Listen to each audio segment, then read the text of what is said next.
What's your outlook on Snap? Well, let's see. I've said for many years, I think it's fair to say, and publicly, that I think Evan is maybe the best consumer product thinker out there in the digital space. He's innovated over and over and over again.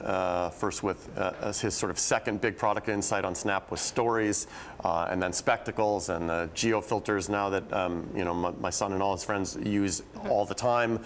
So I just think he's a remarkable consumer product thinker.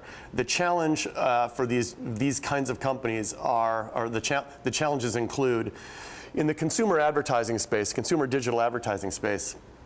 Facebook has just got lots of the cards. They have volume, they have targeting, they have they can just their ability to deliver quality efficiently, hyper efficiently for advertisers is so great that it just makes competing in that space difficult if you don't have that kind of scale and the other advertising tools that they have at their disposal. So that's going to be the challenge for them. I think that Evan will continue to show interesting and maybe fascinating consumer insights that will probably continue to be copied by others.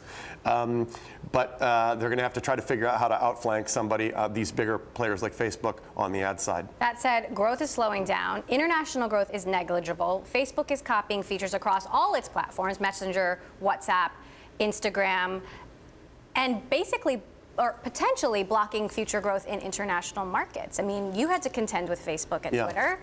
Can Snap overcome that? It's a challenge. There's no question about it. The advantage that Evan has is he's a remarkable consumer product thinker. I mean, the fact that he launched Spectacles when he did in the wake of people sort of waving Google Glass aside. But Spectacles, maybe they took off momentarily, and then just saying, as a consumer product and in the digital space, a consumer product innovator, he's launched a number of successful products. He's had a number of insights that have been wildly different than anything else out there.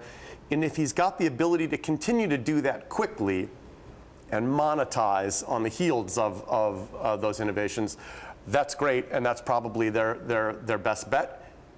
You mentioned the big important challenge, and it's an extraordinary challenge, is if Facebook can just fast follow on all these things and then continue to present these opportunities as we've got the same thing they do, but with a bigger audience to advertisers, that's a very, very tough thing to compete against.